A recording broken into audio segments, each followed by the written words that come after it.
This story is a two-parter. Whether or not they are connected, I'm not sure. However, both happened in the same area, and both were extremely unnerving. Let me start with a little bit of info about myself. I served as a soldier in the US Army for the better part of 9 years, and spent some time with a mountain warfare infantry unit. I'm 31 years old, 6'1", and approximately 195 pounds. I'd like to consider myself a fairly competent woodsman, and have always felt at home in the mountains and forests, where I call home in upstate New York. These stories take place in the Adirondack Mountains. Now, I've always had pretty good understandings of the wildlife in my region, the various species of larger game that one could expect to possibly encounter on deep wood excursions. Animals that may give you trouble if you aren't cautious. Animals such as black bear, moose, coyote, fisher cats, bobcats, etc. There is one creature I never bothered with, and that's simply because up until now I was positive it didn't exist. The creature I'm speaking of course, is the Sasquatch. I have a couple of friends who are self-proclaimed squatchers, as they're apparently called, and they constantly are doing research and telling me all about them. This information will become relevant later in this story. So, it's August 12th, deep in the southwestern edge of Adirondack Park. I and a good friend from work, Carrie, had set up camp late that night. We only unpacked what we'd need for sleep and figured we'd finish unpacking and setting up the following day when we had some ample light and time to do so. The first night went off without a hitch. The following day, we unpacked the rest of our gear, got set up for what was to be another 3 days of pure relaxation, or so we thought. This trip, however, was about to get really weird. As the sun began to set, I got to chopping some wood, building a nice fire, cracked open a beer, and got ready to start cooking dinner. It was a beautiful night, 70-something degrees and clear skies. The fire was roaring and I was already a few beers deep in by the time the sun had set completely. We sat by the fire, listening to some music and laughing, when all of a sudden, we were blindsided by this overwhelmingly rancid stench. It was unlike anything either of us had ever smelled before. Almost like a sour, wet dog, stinky foot, musky smell that literally made us both look at each other with like, whoa, what in the hell? This smell lingered for about 10 minutes or so, and then was gone. We didn't think much of it, and decided to head down to a creek nearby, sit on some rocks, and stare up at the night sky, admiring the abundance of stars. We sat there and marveled at how many we could see. After about 30 minutes, we decided to head back up to camp. Just as we had gotten up, there it was again, the god-awful smell.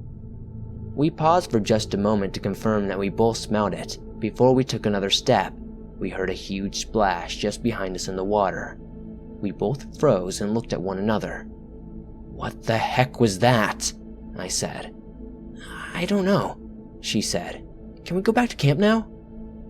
We double-timed it back up to our camp and sat there for the rest of the night on high alert. For the rest of the night, nothing happened, but that stench would come and go randomly as the wind shifted. The following morning, we went back down to the creek and I grabbed a rock, probably the size of a softball. I thought to myself, and I threw the rock into a random section of the creek around the area we were sitting. Sure enough, it made the same exact splashing sound, like the one we heard the night before.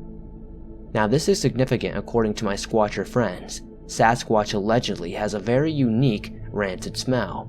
Also, they have been known to throw rocks directly at or towards people. I'm not sure if what we encountered was a Sasquatch, but I know for a fact that no known animals from that Adirondack mountain area enjoy throwing rocks. Anyway, fast forward to October 12th, exactly 2 months later in the same area. The weather was less agreeable this time, but we weren't going to let that stop us. It wasn't too terribly cold during the day, but it was constantly raining, and at night it did get really chilly. This time around, We were going to get much closer to something that quite frankly scared us both shitless. Our second night at the camp, we had to turn in early because the rain had become quite heavy and the temperature dropped to about 28 degrees Fahrenheit. We got cozied up in our sleeping bags and shut our eyes, listening to the sound of rain hitting our tent and the nearby creek which was now raging from all of the rain. Just as I felt myself starting to drift off, I heard it. A loud sniffing sound, coming from my right side, where Carrie was currently bundled up in her sleeping bag. Unsure if she was still awake, I whispered, "Was that you?" A brief pause, and she replied, "I was about to ask you the same thing." Then again, we hear this loud sniffing sound, loud and long. Not like the typical sniffing you would associate with a curious animal that was being inquisitive. Right after that, a second sniff. I heard slow, deliberate footsteps moving closer to the tent just behind us. They were heavy. They sounded sneaky, but most importantly, they sounded bipedal. Another sniffing sound came. I thought I was going to get killed, or I don't know, I just had this primal feeling. So I grabbed a hold of my machete. What I know about the vast majority of wild animals, even bears, is that they are very skittish. Loud noises tend to scare them off pretty easily. After a couple more steps, I began to unsheath my machete. "Hey!" I yelled. Silence. For a good 30 seconds. There was nothing but silence. We didn't hear the pitter-patter of quadruped fleeing in fright from the sudden loud scary man. There was nothing. Then suddenly, another loud sniff, and I heard the footsteps change course and begin to circle around my tent, to my side. Oh crap, I thought to myself, as I could hear this thing literally stop about 3 feet away from my side of the tent and sniff again. It takes a lot to rattle my cage, but at that moment, my heart was pounding. Now, the presence of whatever the hell this thing was bad enough, but the strangest part of the ordeal, all the sound suddenly stopped. The footsteps, the sniffing, it all just went silent, and we didn't hear it leave. As this damn thing just kind of vanished somehow. Maybe it climbed a tree, I don't know. But for the next couple of hours, I was awake, clutching my machete. I heard nothing but the rain and the creek. Just thinking about the whole ordeal still gives me goosebumps. And going back next month, hopefully, whatever it was, doesn't.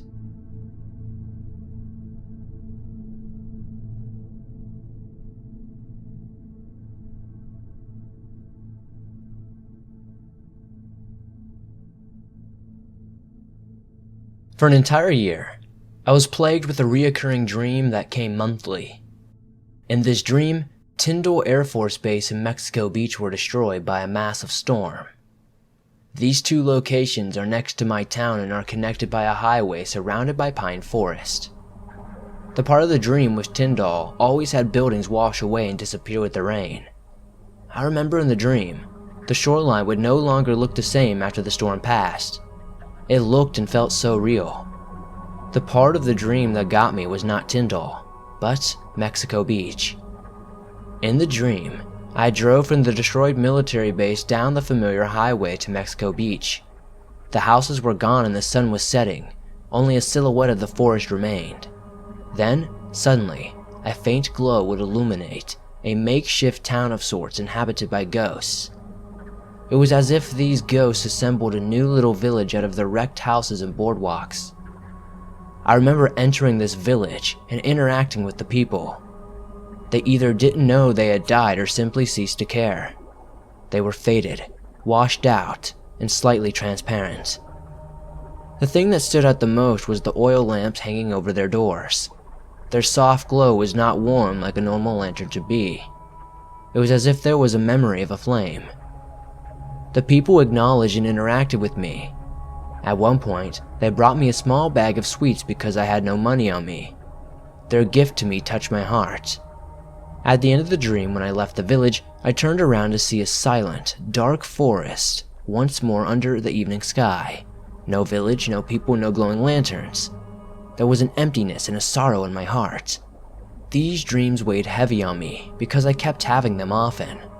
Thus begins the weird events that I feel are connected to my dreams. Let's begin with a fishing trip I took a few months back after I retired from the military. Mexico Beach was a place my husband and I would go fishing regularly. One night while there, we were alone under a sky full of stars. Behind us was the forest and in front of us was the beach. No one lived on that side because it is owned by the base. There are no houses on that side of Mexico Beach for miles. I remember that my husband went to grab his cell phone that he had left in the car. I told him to go get it and that I would stay here so he could find me. While I was alone and waiting for him, I would see white figures out of the corners of my eyes. I looked further down on the beach and saw the soft glow of an oil lamp moving as if someone were carrying it. The light grew dim and then was gone. My husband returned to me very shaken up and told me that on his way back to me, he thought he had spotted me. When he walked up to the person that he thought was me, he realized that they were wearing a white gown and that it was not me. The person vanished into thin air and we left soon after. Fast forward to October 10th of 2018. The great and merciless Hurricane Michael came to shore. Me, my husband, my father, and 3 dogs hid in the laundry room while we listened to the wind roar and rattle our home. When we emerged, we saw our town ripped up. This storm was angry and felt as though it were sniffing at its victims. Every single tree around us was either broken in half or torn from the root.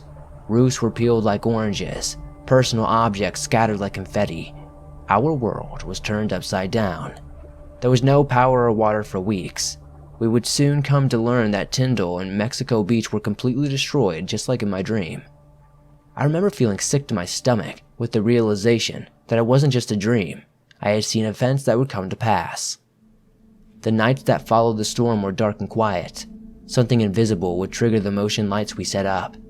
The lights flashed wildly, but there wasn't anything triggering the lights. Yet, they kept coming on. My dad decided to sleep outside to make sure it wasn't a looter. My husband and I were in our bedroom with the window open, hoping for a breeze. About 1 a.m., we hear an otherworldly scream. I know the sounds of all the wildlife around me because I have lived in front of some woods for many years. This was neither an animal or human. It was a scream full of rage, devastation, and anger. I shot up from the bed and told my husband to get his gun. I grabbed a broom and marched outside to retrieve my thoroughly spooked father. We had trouble getting back to sleep. The night after, I had a very strange dream. In my dream, the ghosts of people who died in the storm came to me one by one. Each of them would hand me a coin and walk off only to disappear. I remember looking into my hand at all the muddy coins. I haven't dreamt of the storm anymore, but the motion lights flash wildly from time to time like that, and sometimes we hear that scream in the wind.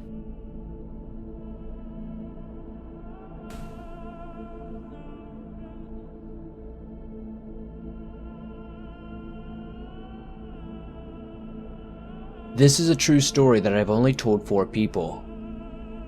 This happened while I was serving as a reservist in the military back in 2010. It was that time of year where we were summoned to do annual training, which was 2 weeks long. We convoyed up to Camp Roberts with about 10 HMMVs and reached our destination in about 6 or 7 hours. The max speed limit was 55, no more or no less. We arrived and unpacked and had lunch and then began our training. Skip to day 5 of training. We had been doing a lot of training which mostly amounted to PowerPoints on the screen. I was excited because the next day we would be at the range for weapons qualification and other hands-on weapons. We got up the next morning at 5 a.m. after just doing fire guard from 2 to 3:30 a.m. Physical training was from 5:30 to 7 a.m. after which we had breakfast and went to the armory to retrieve our weapons. I was excited. I was next and I handed over my CAC card, and a few minutes later, I was handed a super clean M4A2. I cleared it and off I went. We began the long but nice trip towards live fire training, a good 5 miles from our barracks. You drive by and see cool training areas like the bayonet training, tank driving classes, 300-meter ranges, etc. We get to our range and begin to see the long process of weapons 0 and weapons qualifications. I ended up with a 36 out of 40. The best at the boot camp, which was 38 out of 40, so I think I did pretty good. It was around 5 p.m., and we began cleaning up to head back for dinner. After we did a little class on buddy carries, we began to get ready for bed after the last formation to do a head count. My NCO then came up to me and said that I have night guard tonight at the range to watch the ammo. I reluctantly said Roger, Sergeant, and began packing for the night. Water, food, and smokes. I threw on my cold weather Army-issued thermals and began heading for our HMMV. I and my battle buddy then began the 30 to 40 minute drive past the gate we just left a few hours ago. The drive was very nice but bumpy. I sat shotgun with my M9 holstered, enjoying a nice dark and starry night. I still remember the huge hills after every bend and turn on the road. We arrived at our range and they were happy to see us. We shook hands and exchanged some info before we said goodnight, and they were off to the warm barracks. I was content though. I get to be up all night with a pistol on my side, and my buddy's M16 was more than comforting. We knew people weren't stupid enough to come and steal ammo on government property. So it would be a chill night with one up for 1 hour while the other slept and switching every hour. The ammo was sitting in a 20-foot metal trailer you see on 18-wheelers. Doors facing our little cabin. In front was the long, deserted range with the HMMV facing perfectly for a good view of everything. I was asleep, but still half awake. I felt my buddy kick my boots and I opened my eyes. He had that face on, and I knew something was up without asking because we had loaded guns, so it was no time for jokes. We exited the HMMV, guns pointed, and I was behind him and asked, "What's happening?" He said, "I don't know, I saw something." We marched forward toward the metal container and swept around. I saw a super quick bright dash of blue and baby blue light. With that, my buddy dropped to the ground, slumped like he had no backbone. I pulled him to the side and slapped him a few times. He was slurring like he was drunk. I shouldered his weapon, looked up towards the HMMV, and began to drag him. I was tugging and tugging, and he felt like he weighed like 300 pounds. I looked back and noticed a human silhouette a good 15 feet away. I jumped back and fell on my ass. I was so shocked to see another being, I yelled in a hysterical voice, "Stop! Identify yourself! I will open fire if you approach me!" I slowly got to my knees, pulled out my flashlight and flashed the mysterious figure. My heart stopped at the sight of this thing. It was...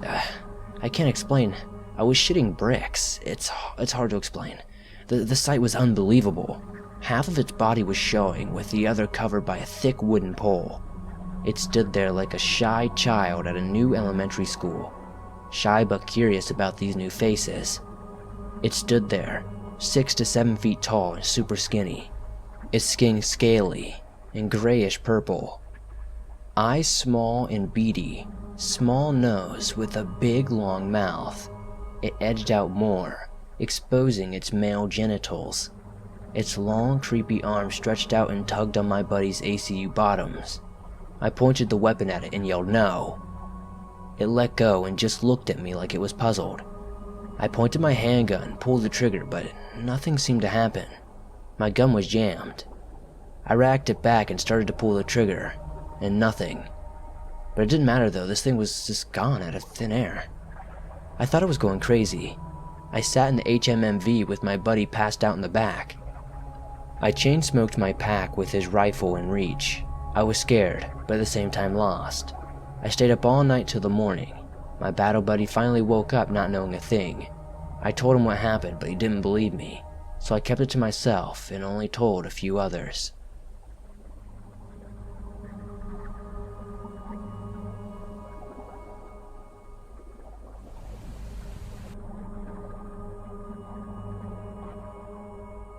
When I was 19, already being in the military for just under a year, this is relevant to a point I want to make later, I was home visiting in the summer. A friend and I were camping out in the branch of the Canadian River, where all the locals go mudding and rock crawling. My friend, I'll call him N for this story, was smoking trees and I had just opened my second beer, and we were waiting on 2 more of our friends to come on out. It was an incredibly pleasant night for camping. Perfect weather, clear sky, It was about an hour after sundown and we had just got to our camp, set up, and were chilling and listening to music. Procrastination at its best. Our campsite was literally our campsite.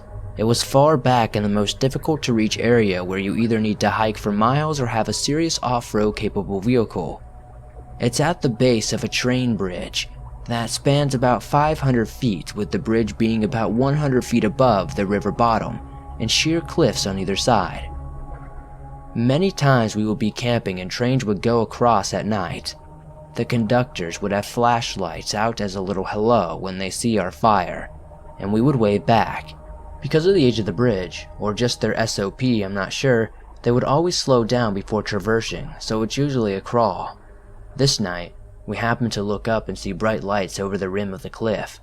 Thinking it was just a train, we waited and watched until the train crested over the rim. That was when I noticed that the bright lights over the rim didn't progress along with the front engine when we actually saw the train. The front car had its own lights, but the night sky was still lit up like there was a train coming. Like I said, normally the conductors would wave and honk their horns, but this one was silent, even when we shined our lights up at them. Then I saw it, hovering above the train and moving at a slower pace, was something that took my breath away. If I had to guess, it was about 15 feet above the train and had all kinds of lights on board. We both stood there and stared at it until it was perpendicular to us. Then it stopped. M started walking towards it with a look on his face that could only be described as wonder, kind of like the look on Abu's face in Aladdin when they first go into the Cave of Wonder. When he got closer to the bridge, it slid to the opposite side until he got under the bridge. Then it slid back towards me. When M saw that he couldn't see anything, he started to come back, and it slid back over the train, which was still moving, by the way. After he got back to where I was standing, a spotlight came down from the craft onto us. The light was so intense I could feel the heat from it. This thing was at least 100 feet away from us. I remember falling to my knees and being unable to look away. I also couldn't breathe properly as soon as the light turned on us, like that feeling you get when you're about to pass out from oxygen deprivation. But I didn't pass out. I don't remember if M had the same experience, because all I was seeing was the light. Then, the spotlight turned off and the craft started moving along with the train again. About 3/4 of the way across the bridge, the craft veered off and climbed at a crazy speed until we couldn't see it anymore. After the thing disappeared, it took quite a few minutes for me to get my mind right again. The phrase we've chosen to tell everyone, then we kept repeating in our head for some reason. Naturally, one doesn't go and plan on telling people anything along those lines unless you want to be branded crazy. Em and I had no explanation for what happened, so the following conversation didn't progress past, "Did you see that dude?" I told him what I was thinking about the whole situation and the whole tell everyone part, and he would only shake his head. We both knew it was a bad idea, so until tonight I haven't mentioned it to anyone. Another thing we noticed was that the portable stereo we were listening to somehow lost all power sometime during the event. The batteries in it were dead along with the extras we brought with us. The clock in his truck also reset and the battery had to be jumped the next morning.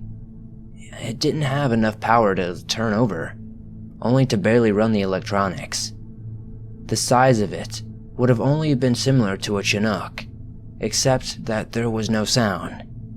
I've been around and in shit hooks, and they are so ridiculously loud they need hearing protection or you'll get permanent hearing loss. Its acceleration was also greater than that of any helicopter I'm aware of, especially one that size. It was all quite strange, to say the least.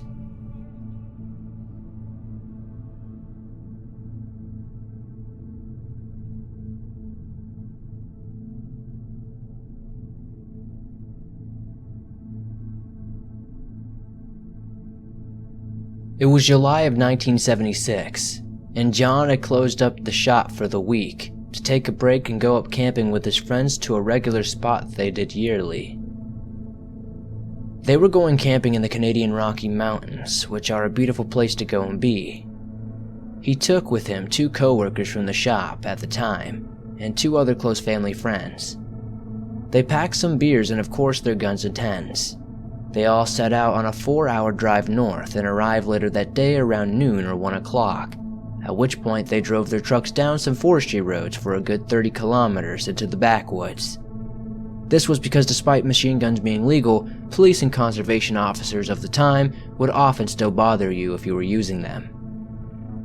Going in, they began to pitch their tents, which mainly consisted of old World War II and Korean War military tents, and stored their firearms in the tents with them in a large box.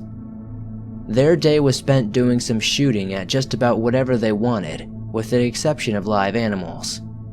A few beers later and a cooked dinner, they decided to pack it in for the night, at around 11 p.m. The first night, none of the men woke up. However, when they awoke at around 7 a.m., they found a huge amount of the grass in the clearing they had set up pressed down and a trail of grass leading off into the brush directly to their south. This raised a few eyebrows, but they attributed it to it being a deer. During the day's hiking to some of the shooting spots, they stumbled upon a bog in the middle of the trail which had not been there the year before. In the mud, they noticed very large footprints, just shy of being 2 feet long, imprinted in the mud at the edge of the bog. Upon further inspection of the area, they could see the faint outline of some same-size footprints almost 5 feet behind it in the dry ground.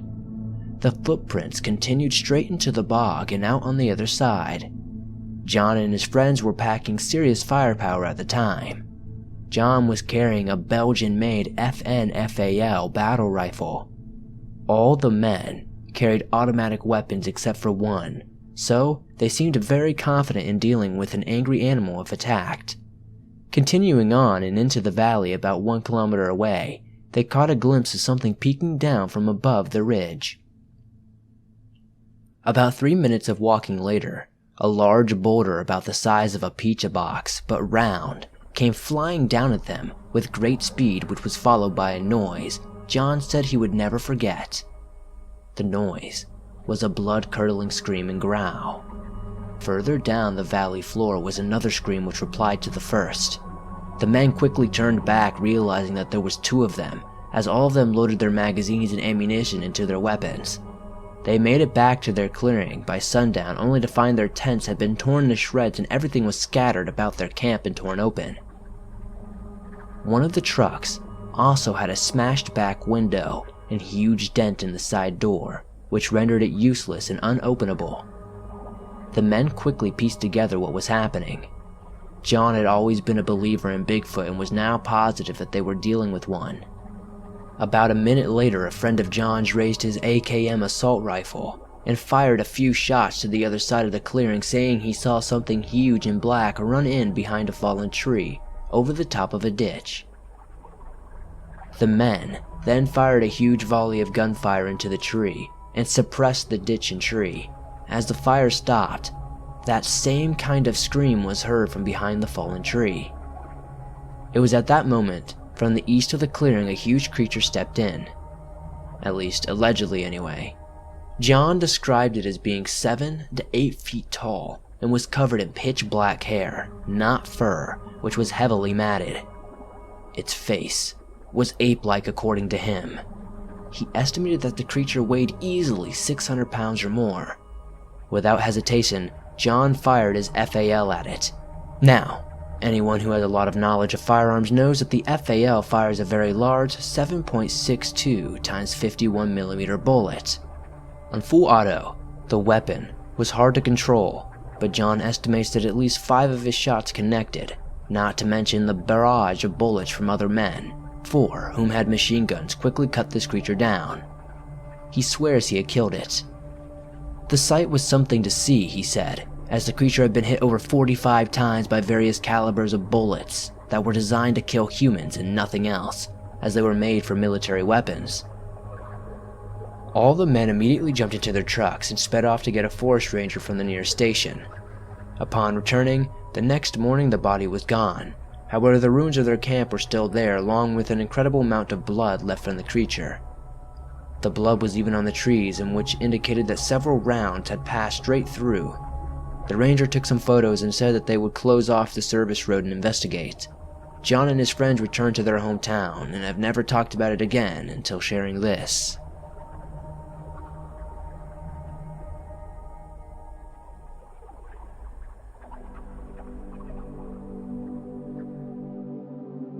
Now, my dad was a former US Army, Navy, and later became a biker once he was back stateside for good. He had seen a lot and shared as many of his experience with me as he was able before he passed in 2011. If you don't mind, I'd like to share a few more of them with you. This is a story from my dad back when he was in the Navy. It was close to the end of the Vietnam War, and the ship they had just boarded had seen a lot of combat missions. I will try to tell this story from his perspective as best as I can remember. One evening, I had just finished PT, and my buddy and I were headed to the mess hall by ourselves. We had been walking through the ship, and minus the sounds of the engines far away and the sounds of waves sloshing the side of our ship, all was quiet, since most of our crew was either in the mess, in their quarters, or at their stations on deck. At one point during the walk, we arrived at a multi-level crosswalk with one below and another above the one that we were currently walking on. You can definitely tell when anyone is on or near another. The sounds echo in space. Though tight, it was open. Our crosswalk was a straight shot to the mess hall. As we were walking and laughing, we heard the door behind us open and close. Now this is a heavy metal door, not one that you can just open without a lot of purpose. We turned and stopped, thinking another one of our squad decided to join us. But there was no one there. Confused, I looked at my buddy and he just shrugged. He turned around to continue on, but before we could take a step, we heard very loud footfalls again. We turned back around and all the sound of the steps, but again, there was no one. The footsteps grew louder, and we began looking at the other crosswalks to see if anyone is there. Nothing. It's such an open space, you would see someone no matter what. When the sounds were about halfway to us, we began to feel the vibrations from those steps on the metal railing and floor. My hair stood up on end. A cold feeling began on the back of my neck. Mind you, I saw combat already in Vietnam as a staff sergeant when I was previously with the US Army. I'd seen some of the worst of humanity out there. There wasn't much that could really frighten me anymore. This was bizarre. Slowly, my buddy and I turned to each other, and in mutual agreement, we both decided we were going to back away from this situation. So, we began backing away. I think once we heard our footsteps out of sync with the others, it became real to us. Like, this is really happening. We took off like a shot. We ran all the way to the end of the crosswalk and burst through the doors into the mess hall with panicked looks directed back at the way we came. One of the naval officers closest to the door started asking us what the heck we were doing causing such a ruckus. Truthfully, we didn't want to say that two seasoned Navy men were running balls to the wall into the mess of fear of being called cowardly. I think the freaked out looks on our faces gave us away since the officer developed a look of understanding. His eyes landed on the doors and we hurried through as he nodded almost solemnly. We knew then that this was not the first time it had happened to someone.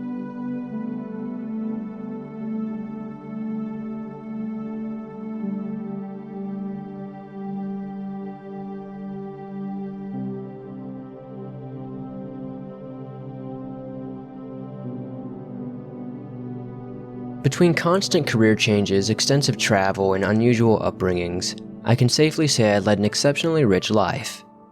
This being said, I have lots of stories, albeit few are probably appropriate for the horror theme of this channel. Still, I figured I'd share one of the things that happened to me, and maybe we'll see if there's desire for more. They say everyone's army experience is different. Some people gauge the enemy in close combat, others never even deploy. People have different jobs, and really there's no way to sum it up in a single sentence or phrase to people who haven't experienced it. Oddly enough, I feel like the story is the best illustration of my life as to how real the phrase really is. During my enlistment, I was stationed in a base in the Chihuahuan Desert. It was a pretty boring place, with not much besides sand dunes, long stretches of sun-shattered highway, scalding heat, and a plethora of impoverished people surrounding the base. That being said, there wasn't much to do unless you go off post. It was at this duty station where I met my friend Forrest. Forrest was a really great guy. Like myself, he signed up for the army because he legitimately wanted to serve his country. While he was very, very intelligent, he wound up being in the infantry out of dedication. Anyway, being such a nice dude, Forrest was inclined to give those of us who didn't have a vehicle at the time rides in the town. It was always nice driving in his sports car, so on boring weekends, I'd ride along whenever he felt like driving somewhere. On this particular day, I don't remember where we were going, but we were going down an open highway. Since we're off post cruising through a little Latino area, Forrest was going a lot faster than he normally might under the circumstances. You see, on the post they pull you over for going even 1 mile over the speed limit. That means guys would really book it when they got off the post. Anyway, we were bolting down this desert freeway when we noticed a box in the distance. Looking back, the conversation as I remember, it was only a few seconds. Through the piercing of the wind, I heard his voice as he began steering the car towards the box. "Hey, see that box in the road? I'm gonna hit it." Laughing, I responded how that would be funny, but whoever was inside might mess up his car, so he shouldn't.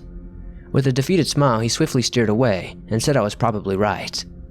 The desert was littered with junk, and hitting it at the speed might not be as much fun as it would seem to, two bored privates. As I said, the conversation took all maybe of 6 seconds. As Forrest passed by and nearly hit the box, we immediately saw movement in the rearview mirror. We weren't really prepared for what happened next. No, it wasn't an alien or a cryptid species. Instead, a child crawled out of the cardboard box, stood up, and ran away. I turned to Forrest and he was literally in shock. He didn't seem to have any idea of how he was supposed to react. It was like he didn't even believe what he just saw. What, was that a kid?" he asked, completely mortified. "Yeah, that was definitely a kid," I said, laughing. "Good thing you didn't hit that box." We spent the rest of the ride asking rhetorical questions, like why a kid was in the box in the middle of the desert. There wasn't a nearby town for quite some time. Eventually, reasoning the kid might have been a developmental disability kid or something, we turned back to check on the situation. There was a box but no sign of the kid. So when I think back to that phrase about how everyone's military experience is different, I can't help but try to figure out where this story fits in the narrative of my life.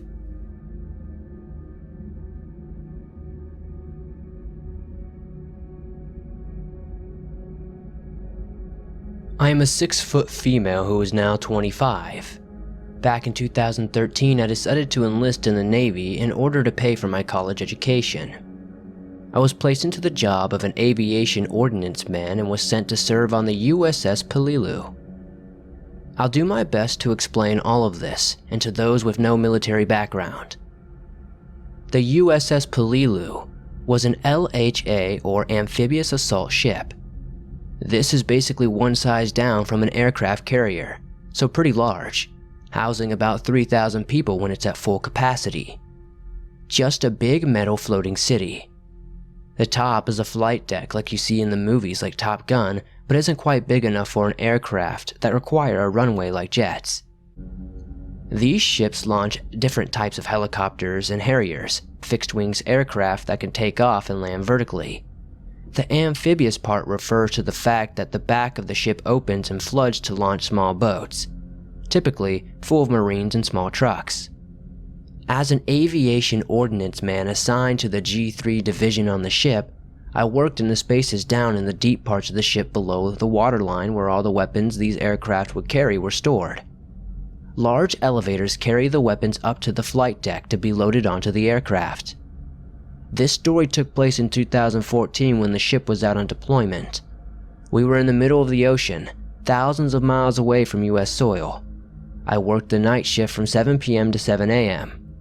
This meant that most of my shift took place during the darkening on the ship when all the lights that could be seen from the outside of the ship were turned off and switched over to red light, as to not give away our position. So, as I said, I am a female. At the time, I was 21. Also on my shift there were 3 males around my age and maybe a little slightly older. One other man, worked in the office space a floor up from our shop, manning the phone and the desk in the case of an emergency. This was the Palilu's last deployment, as the ship was about 35 years old. There were several ghost stories that would go around, and certain spaces really freaked me out at night. As an example, the small dumbwaiter that carried food from the lower storage spaces up to the crew's kitchen had been out of commission for some time, supposedly because years prior it had malfunctioned and a Marine looked into the shaft to try to see it was gone. As the story goes, while he was looking, the dumbwaiter fell and took his head straight off. There were lots of stories like that. So, on this particular night, we did our turnover with the day shift. We didn't have much to do that night, but we didn't want the day shift guys to know this, or else they would give us their busy work. So while we were waiting for them to finish writing emails home and clear out of our shop, my supervisor said we should all go down to one of the magazines and wait there. Out of sight, out of mind, as they say. So we went down to the magazine, magazine 10 to be exact.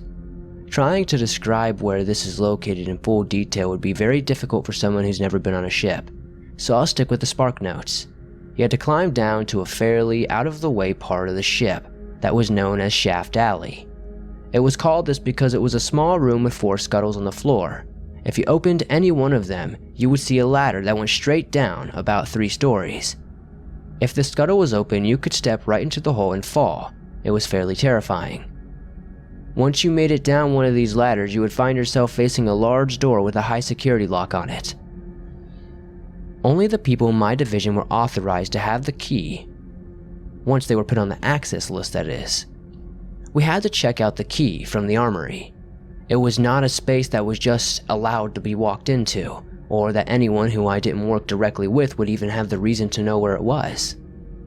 Once you opened the door, there were 2 large rooms filling the inventory, and in one of the rooms, there was another scuttle that leads down one deck into another room. Each room had a thermometer in it, and the night shift was responsible for recording the room temperature from each of them every night to make sure space never got too hot for the hazardous materials stored down there.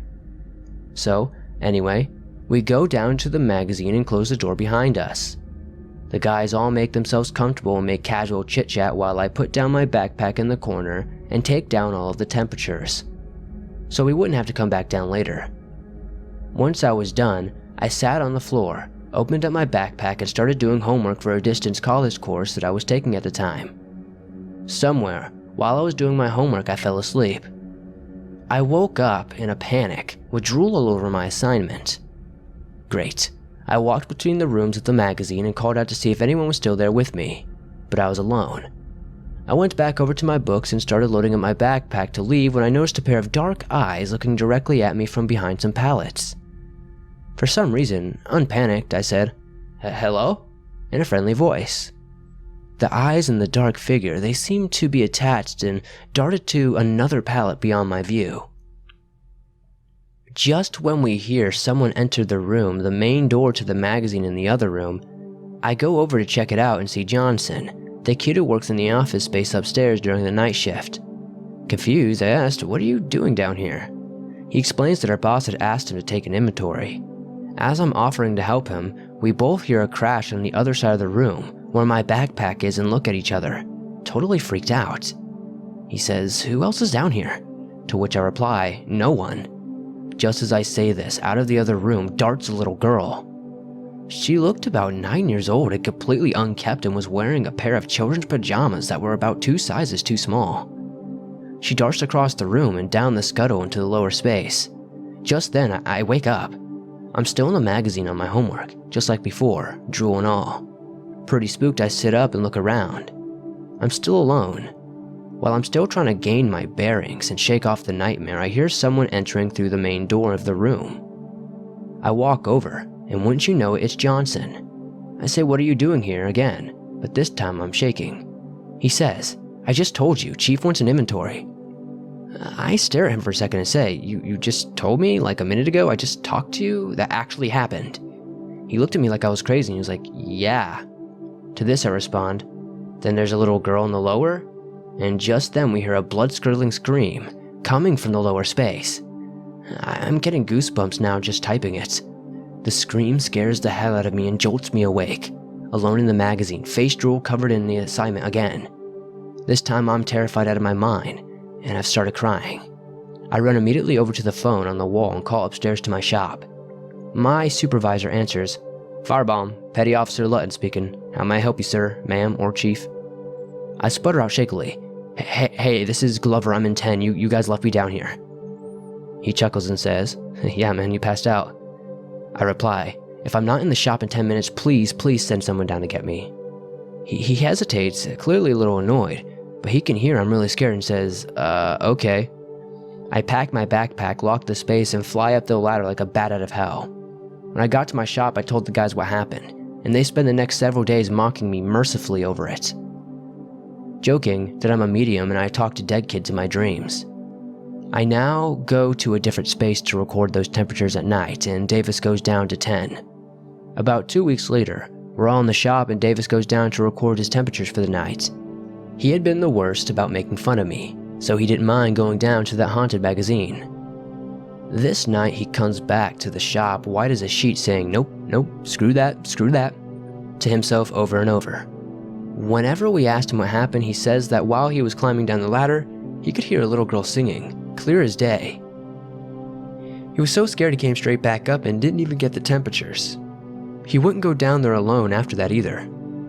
This stayed a joke in my division for some time. Then, several months later in the deployment, one of the new guys that had been sent upstairs to work in the office's kitchen for a few weeks comes back. We ask him how his time up there was, and he tells us he met the captain of the ship. From the way he told the story, the captain said hello and asked the new guy what his job normally was, to which the kid answered that he was an ordnance man. The captain said, "Oh, so you work down in the magazines. Have you met the Shaft Alley Sally yet?" The new guy said no and asked the captain who Shaft Alley Sally was. The captain tells him that 20 years earlier the ship had what's known as a Tiger Cruise. This is when family members of sailors got to go out to sea with the ship for a day or two to see what ship life is like. Supposedly on this cruise, there was a young girl, the daughter of one of the officers. The scuttle in the shaft alley had been left open and the girl stepped into the hole and fell to her death. The ship was decommissioned in 2015 and sits inactive in Pearl Harbor now. I have no idea what any of this means, but it was definitely one of the weirdest things that has ever happened to me. Has anyone ever experienced anything like this while they were in the Navy or just in general?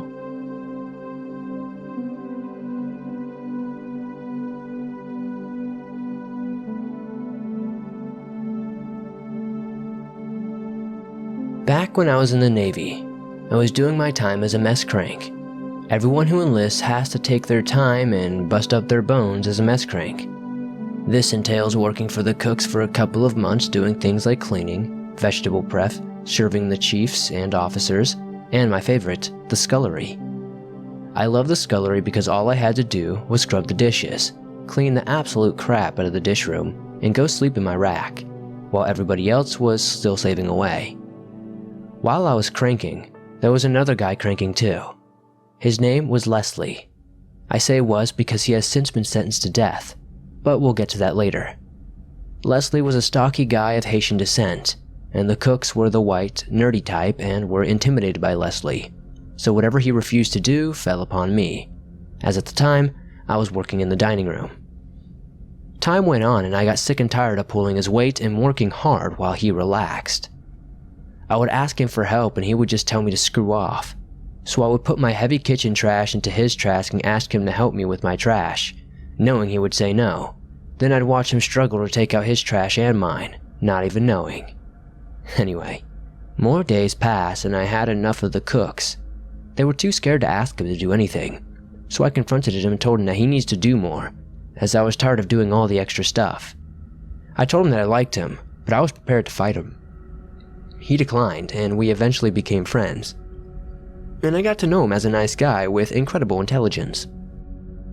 Fast forward some months and we are no longer cranking, but doing our regular jobs. One morning, I arrived at work and learned that Leslie had killed his wife, bludgeoned her sister, and stabbed himself several times in the throat. I also learned that he had a history of violence, and my mind immediately went back to the times that I played pranks on him and called him out for a fist fight. He was a tough-looking guy, but I had no idea that he was a killer. I look at his declining my invitation to a fight as him sparing my life.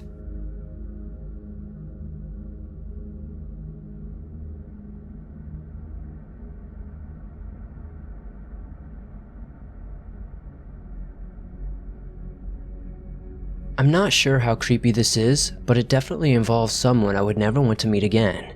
Let's put it that way. After offering my account to the tribunal for the deaths of 4 soldiers, they didn't want to know anything about it. So maybe you would like to read about it from someone who was actually there. This is a long read, but if you ever wanted to know about the brutality that actually occurred, then this is definitely worth reading.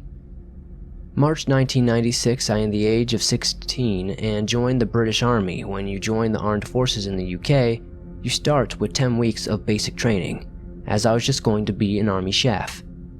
I attended the Pirbright training camp for what I thought would be the worst part of army training. I couldn't be more wrong. Now back then I was super fit and very happy-go-lucky. I took the training even though I was incredibly tough. There was horrible accommodation, bad food, and you ran rugged from 4 a.m. to 9 p.m. every single day. I got through and passed, but I still remember my passing out parade and how proud my mom was watching me in my uniform marching around. After you finish the hell out of boot camp, you go into phase 2, which is your trade training, which depending on what you chose you wanted to be or where you went would be different. For me, as a chef, I was assigned to State Omer Barracks in Aldershot. However, until your phase 2 training started, everyone, no matter the trade, went to the Deep Cut Barracks. It was a delightful camp about 1 mile from Pirbright, so only down the road. Initially, I was very excited to be leaving basic training. After all, the food was better. You could have duvets on your bed, and the regime was nowhere near as strict as Pirbright. When you first arrive, you were all put into a new arrivals building, sharing a room with 10 others until they decided that what platoon you went to. I assume on the length of time you would be there. So I settled in for the first night. I knew a few of my roommates from my training platoon. My very first night on the camp, I got a glimpse into the realities of what deep cut was. I woke up at around 1 a.m. because I needed to go to the bathroom. Upon getting to the door, before I could open it, 2 guys in gas masks carrying pillowcases barged into the room. They ran straight to the far bed and proceeded to batter a lad sleeping in the bed with what looked like an outline of helmets and pillowcases. After watching this stunned, I thought I should get help when I noticed the corporal who was in charge of us that night was holding the door open for the 2 guys. He looked hammered and was in hysterics that was unfolding. The assault lasted for probably 30 seconds before they ran out, followed by the corporal at the door, and I could hear them pissing themselves with laughter as they ran down the stairs. After helping the battered lad to the bathrooms, I watched him clean up himself. Neither of us said anything at all. He looked about my age, was probably about 16. What could we do if one of the people in charge was involved and behind this?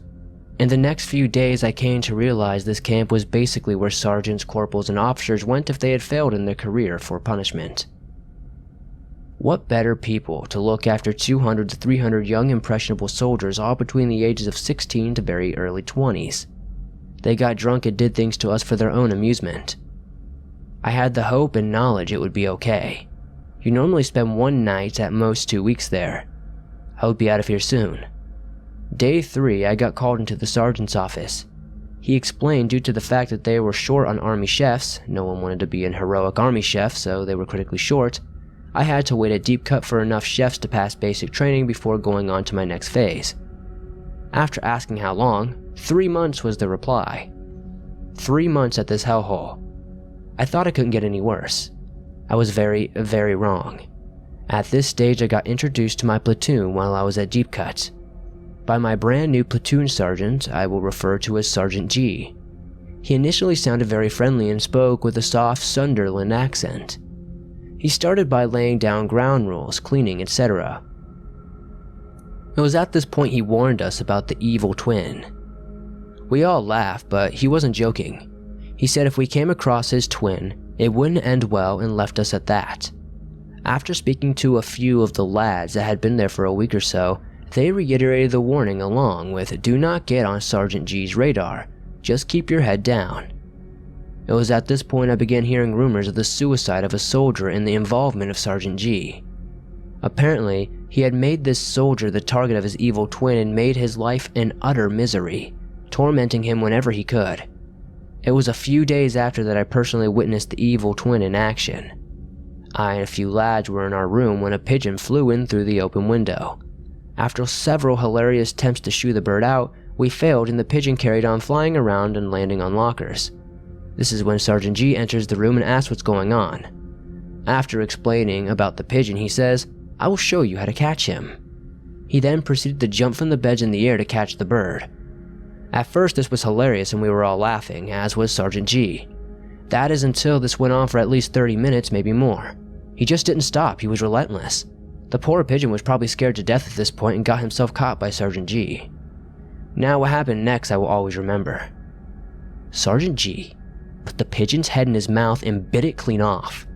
He then spat the head out onto one of the beds and threw the body out of the window. Stunned by this, we just stood there, while the demented Sergeant G kept saying Evil Ed's had his dinner. He was just laughing. While this was probably the most psychotic events I witnessed, the sheer cruelty of Sergeant G was legendary. One day in the height of summer, he made us push a huge temporary road around a field bare-handed. If you have ever seen a temporary road, it's basically a gigantic roll of rubber and steel. Being jet black and being in the sun all day, this thing was incredibly hot. It was so in fact, all of our palms and fingers turned into huge blisters on each hand. After inspecting the damage to our ravaged hands, he shouted at us for not having men's hands, even to the woman. Not satisfied with this, he ordered us to grab a huge rope from the back of the Land Rover and ordered us to tug of war with it as this rough strip of rope until the blisters all tore our hands to shreds. The pain of the raw flesh of our hands was incredibly hard to deal with, especially when he then ordered us to do press-ups on the hot concrete afterward. There was almost no time to even recover. The booster injections they give everyone became infected in a few of us. Sergeant G's evil twin made it his mission to find who had an infected booster shot and would punch them in the spine as hard as he could. To this day, I still carry the scar after he exploded my infected injection. Of course, he made me do press-ups while the blood and pus poured down my arm. He would do things like that, hiding under beds like a real-life boogeyman, waiting to see everyone and see who would dare to talk about him or anything like that. It was boring, honestly. The man was a lunatic for sure. While at Deep Cut, time went slowly. All we had to do was whatever the delightful training staff would come up for us. One day, the LT in charge announced that we were going for an exercise for 2 nights and 3 days in the woods around Sandhurst. On the morning of the exercise, Sergeant G gathered everyone on the parade to get everyone organized and announced on the exercise some of his SAS mates might make an appearance and interrogate people during the exercise. I didn't think much on this, as he always was giving us unveiled threats. This exercise didn't actually start off that badly. The weather during the first day was gorgeous. It was very sunny, and for some reason, they didn't take this opportunity to do some running with the kit in the sun. The night settled into guard duty. To explain, you and your Basha mate, Basha is a hole dug in the ground for where you slept in, will take a stag duty, which lasts about an hour. The guard duty itself involves you lying down in a camouflaged hole dug especially for the guard duty. Then, one of you will go to the next Basha and tell them it's their turn, so on and so forth. At the end of our turn, I went to the next Basha and whispered it's their turn to stay on. A low voice that sounded like a Scottish accent came from the shelter, aggressively telling me to go away. I didn't recognize it at first, and thought to myself, maybe the SAS thing is true. Maybe I can be a hero and capture Sergeant G's mates. Imagining what Sergeant G's face would be in the morning if I reported that I single-handedly repelled the SAS attack. I cocked my SA-80 with a blank round and demanded whoever it was show themselves. Silence. Angrily, I pulled back the poncho covering the Basha to be greeted with what could only be seen as Sergeant G's naked body. He was in the basha, shagging one of the female recruits, and must have put on a weird fake voice to throw me off. I stood stunned as a furious naked Sergeant G leaped to his feet, telling me not to say a word about this and to get back on guard duty. I couldn't quite see how angry he was because it was dark, but I could hear the fury in his voice. I now was on his radar. He was married, and I was now witnessing him having sex with some woman whilst on exercise. I knew he would have to do something about this. The next morning things seemed okay. Sergeant G didn't even acknowledge me, which suited me. The exercise carried on into the night, and the weather this night wasn't really like the night before. It was a torrential downpour, and I was assigned to the 3rd stag duty, which is around 1. I seem to recall. Weirdly, I was told that I had to stay on with the girl that Sergeant G was shagging, which was odd as it meant my basha mate didn't have to do guard duty. I'm not sure why, but I wasn't suspicious about this sudden material above. We carried on with the guard duty, chatting in low voices, bored out of our minds as the rain hammered the waterproof material above. All of a sudden, I felt a tremendous weight crash through our canopy and right onto my back. Someone from behind grabbed me from my helmet, and then I could feel this knife against my throat. Pulling my helmet tighter, backward, it felt like someone was headbutting or hitting the back of my helmet with something. He demanded I drop my rifle in the same Scottish action I heard the night before. Pulling me to my feet, he ushered me toward the dark forest. Glancing down, I thought I was going to die as I caught a glimpse of the girl I was on guard duty with, and to see how terrified she was when she locked eyes for a moment. Then she carried on laying down with her hands behind her helmet. I remember stumbling through the woods for probably 10 minutes in the pitch black when the voice ordered me to lie face down on the ground. Dropping down in what was a huge muddy puddle, I tried to keep my head and face above from the water so I didn't die from, suffocation, drowning, etc. The voice then demanded my name, rank, and number, which I gave him. He didn't believe me and said he would shove my head into the puddle, when I assumed was his foot. Daring to look back up slightly, I could see 2 pairs of boots, which I know must be Sergeant G and probably one of the corporals. The other one didn't speak at all. They then started asking about how many people were in our platoon, and who was in charge, etc., which obviously gave them all they wanted to know. Being 16 and terrified, being alone in the woods, what was I supposed to do? I knew it was Sergeant G, but I didn't want to make him angry. This, of course, had the opposite effect. He gave me what felt like a right kick in the freaking testicles, as hard as he could. The pain from this was excruciating. I felt like I wanted to throw up. Every instinct was to curl up in the fetal position, but they wouldn't allow me to. This carried on further for 20 to 25 minutes, with them asking things of how great Sergeant G was and other corporals in the platoon, to whom was the biggest slag in the platoon. No matter what I answered, it was met with violence like kicks to the ribs. My fingers trod onto the point where I felt thin stick whipping the back of my thighs, and thankfully they got bored and realized they couldn't carry on doing this without actually killing me. I was ordered to my feet and led back to the area of our platoon, and camped out and told to go ahead alone when fairly close.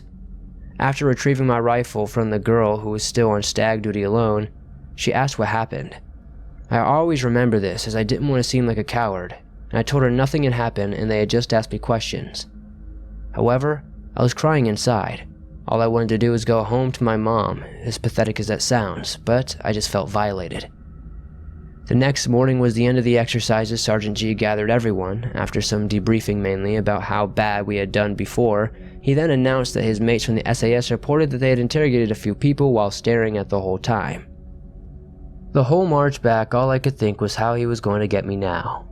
Everyone knew what he was like, and without doubt, I would be targeted by him now. The misery was unbearable. I wanted the march to last longer because at least everyone was present so he couldn't single me out. We got back to the camp and everyone set about cleaning gear when I was told the officer wanted to see me. My heart leaped, thinking the girl may have reported what happened. Would this be my savior in a way as it was? The officer informed me that there were enough people to form a training troop at State Omar, passing out to Purbright, so I would be leaving that week. Thankfully, I managed to avoid Sergeant G for the whole week, and I volunteered to set up the field for RLC Day, and was under the supervision of a different sergeant, thank God. So that's it, my epic tale of deep cut barracks as mentioned at the start. I tried to let the tribunal know what occurred there, but they don't want to know. This man affected me in such a way that I still have reoccurring nightmares. I've rejoined the army and he is going to get his revenge. As for Sergeant G, don't worry about him. Boys and girls, he got his just desserts for all the years of torment he doled out to vulnerable young soldiers. The army recognized this and promoted him. He is now the officer in charge of recruit welfare in the British Army. This I wish was a lie, but it is not.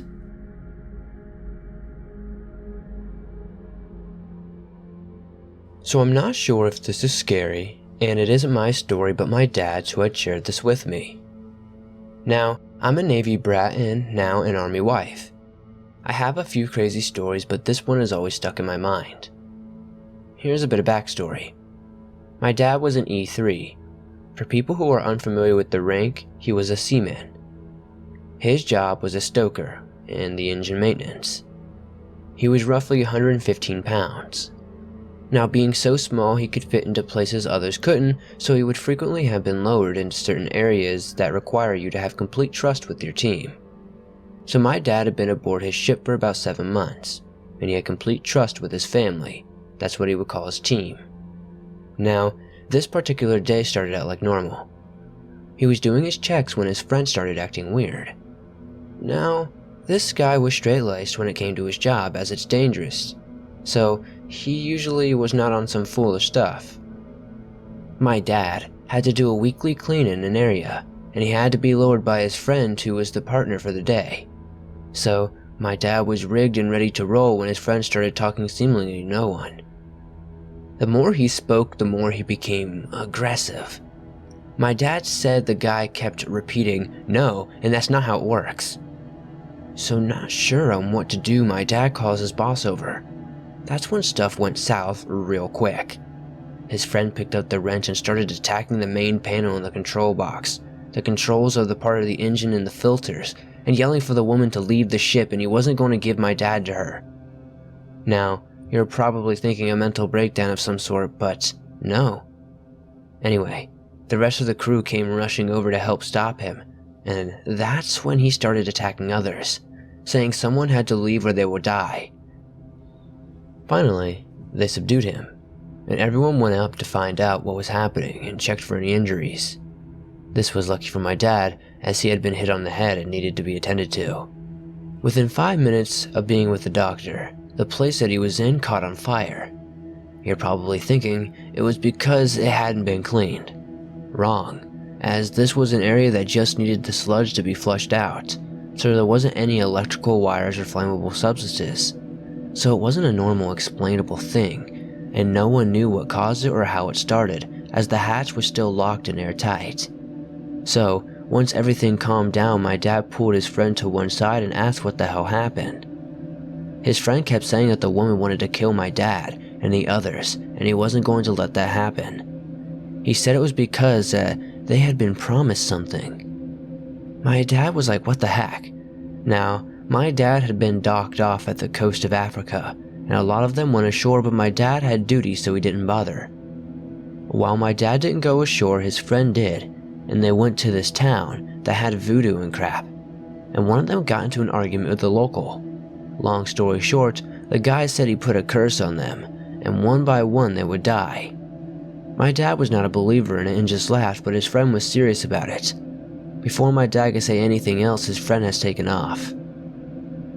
His friend had a full mental health check and was found to be sane. Obviously there were repercussions, but my dad didn't know what happened after that. So a week after, another one of his friends died in a car accident. Then another had a fall and broke his back.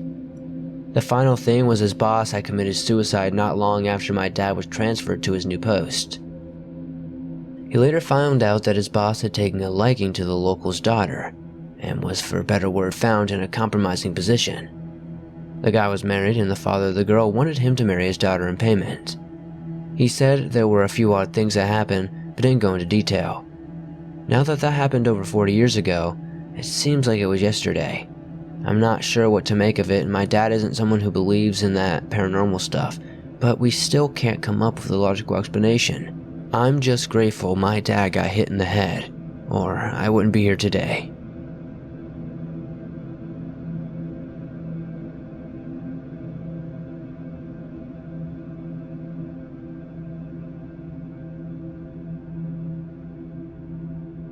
At the time, I was serving in the military overseas in Yokosuka, Japan from 2012 to 2014. Since my time there, I was settled and been there for 2 years and seeing a very lovely girl named May. May had told me she was pregnant with my child while I was on my deployment. I took responsibility for my actions, so we started to plan. During the second year of my service during the winter, 6 months since May gave me the news, my ship had been in a dry dock for a year, and each ship, depending on how large the ship's crew is, had a handful of duty sections. This was a group of crew members who watched the ship and took care of it while the rest of the crew was off. So my section was on duty this night. Then during our evening meal, one of my shipmates asked me if I could switch watches with him. Being that my current watch was standing in freezing cold for 5 hours, he thought giving me his barracks watch would lift my spirits up. It did. I took the proposal in a heartbeat. We both let our section leader know of the change. At 23:45, I was on my way to the barracks to start my watch from 2400 to 0600. The barracks watch was there for safety and to see that the right people were in their respective rooms. I arrived with 5 minutes to spare. I bought myself a person. I was relieving a coffee, thinking it would help them on their cold walk home. As the night progressed, I made my rounds every half an hour, and when the wee hours of the morning came around, I started to doze off. I was awoken by a resident who couldn't sleep due to their neighbors crying. "If you can't get the girl back in her room and keep her quiet, I won't tell the supervisor that you were sleeping," he muttered, as if I didn't have a choice. The barracks were 3 floors high, full of people. But at this hour, the silence had a certain eeriness to it, like you could hear your own heartbeat. My footsteps echoed as in some sort of catacomb. As I made my way upstairs, I began to hear sobbing. I shook my head in disappointment. "This should be fun," I said to myself. I reached the 3rd floor and I made my way down the hallway.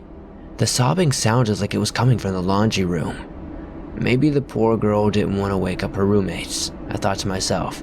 As I made my way into the laundry room, the sobbing was low, like she tried to hide it. I stepped forward and asked, "Miss, are you okay?" I turned the light on and I saw a young girl sitting on the floor facing the wall, leaning on the washer machine. I asked again, "Miss, are you alright?" I put some strain on it so she may hear me, past the sobbing. I still waited for a response but still got nothing. It was late and I was tired and getting impatient. I got closer to her. "Hey lady, are you alright? I think you should call it a night," I yelled as I walked closer. Just as I did, the girl sprung up quickly. She looked sick. She had dark eyes, greasy hair, and she didn't look happy. It was almost as if I ruined her crying game. Before I could open my mouth, she let out an ear-shattering scream and it just kept climbing in pitch. I get closer to shut her up, but the noise was too much and I collapsed. The last thing I saw was the sickly girl with her menacing face staring straight at me and screaming. All of a sudden, I woke up in the office where I watched the cameras. I would have written it off as a bad dream from eating galley food, but I felt different. I felt cold. I have never left the office for the rest of my watch. A week later, I got news from May. She told me that there were complications with the baby and she had a miscarriage. I couldn't help feeling that the young girl in my night terror and the miscarriage could be linked. I'm back stateside now, and the experience has left a major impression on me.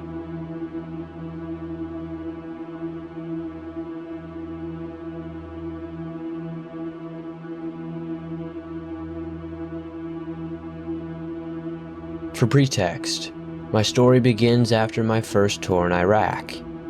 I view myself as a very tough person, but it wasn't hard to find someone tougher than me. I grew up in an area where the high desert begins to turn into the forest. This is as close as you can get to being in the woods, without actually being in the woods. There are lots of trees, but very little running over standing water. I spent much of my youth exploring this area. So much so, most people would see it as walking into their living room. As one can expect, there were 3 things that I wanted to do when I got home on leave. Pop my girl, drink some booze with some old friends, and go back into those woods. There was always something new to find, like where Native Americans had chiseled out some of their arrows and cool stuff like that. Just random things. Well, one night on leave, my best friend and I went out to hunt down some coyotes that had been terrorizing local ranches. Something he and I were well known for. I forgot to mention my friend was also a Marine. I called him a boot at the time because he had just gotten out of boot camp. We already determined where this pack liked to hunt at night. Coyotes are nocturnal and like to make lots of yipping noises, so they're easier to hunt at night. Well, kinda. They run around a lot. I won't get into too many details for hunting coyotes for protection reasons. So, we are getting close to their den, and we can tell because they are starting this old trick that any predator makes, the whole pretend I'm a cub or injured rabbit trick. We start our typical closing in tactic. However, while we are doing so, we are having a convo that is something along the lines of, "This is different." I make the assumption that it's because we haven't done it in a while, and they have changed some of their tactics from our last hunt, so we continue on. Nothing changes as we get closer. We get in about 25 yards of it, the den, and then we realize this is clearly not what it seems. So we make a decision to go communication silent.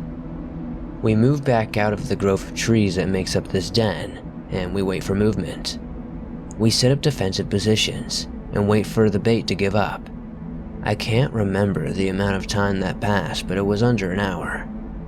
It seems foggy to remember, but the first thing I remember is my friend calling me by my last name, something I was used to being in the military, but it was weird coming from someone I grew up with. I did nothing, for whatever reason. A couple of minutes later, we see movement. We call out to each other. Then, something emerges from the trees. What I saw was a man, but he was as tall as the trees, and the trees in this area are easily 7 to 10 feet tall at the very least. I'm terrified at this point, and I don't know if it was PTSD or just plain old fear, but I aimed in and shot at it. I know I shot it, because I'm used to shooting something much smaller in the dark. I wait for it to take a few steps and fall down, but it doesn't fall down. It just keeps walking. My friend fires and the same thing happens. I know he hit it too, as we have very similar shooting skills. At this point, we go to battle mode and keep firing, intent on killing it. Our thought that it was trying to lure us or something, because it just kept going and going. Suddenly it just stops and turns perpendicular to our positions and walks off. Now, I was using a 308 and my friend was using a 30-06. This thing would have dropped after the first 5 rounds, but it didn't. We considered chasing it, but then realized that whatever it was, we couldn't kill it. We do a tactical retreat for a quarter mile, then just book it home. We found the den a week later, and 10 miles on the opposite side of the tiny town we lived in. Whatever this thing was, it had been hunting us for a very long time and planned accordingly. It even knew how to leave a scant, feces and urine, from different members of a pack. My friends and I still hunt if needed, but we always talk about what time that we're going to go out and plan it together. We always talk about that one time though, that we were the ones that were hunted.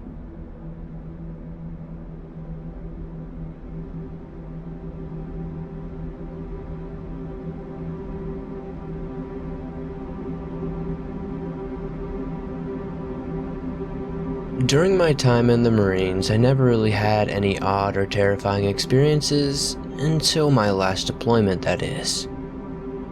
During this deployment, I was sent to the Middle East and kind of tossed aside by my command because they already had one sergeant in control of the section I was supposed to be in charge of. I was then sent to security forces for the base I was on. While on security forces, Sec 4, as us in the business call it, I was assigned to be on the NCOIC, non-commissioned officer in charge, for a post on the night shift. Funnily enough, ghost stories about old military bases stretch very far in the community, and as most of them are, not very believable. While on this post, I was in charge of 4 other guys, 2 of them who were originally from the section I was recently whored out from. Every night we spent watching as cars drive in and out of our gate. We had several paranormal encounters involving that post that I won't go into because I don't have the time. Fast forward a few months of standing this post every night, Marine Corps deployment living, me and my unit returned to the United States to our home base. That's when everything started. Originally, I thought it was just me. About once or twice a week I had the same nightmare over and over, where I was strangled by a faceless shadow who was very tall and had long arms. The dream originally started as just another nightmare, possibly due to the side effect of vaccinations, change in time zones, flight exhaustion, alcohol, etc. This went on for about 2 weeks. When I went home on leave to my home in another state, the nightmare seemed to stop for a week or two, until my last night at home. I was going to sleep as usual, in my family's spare room. I've been moved out for several years already, but it's easier to stay with them. I was sleeping with my trusty dogs. He was sleeping right next to me, keeping me company. That's when the nightmare got worse.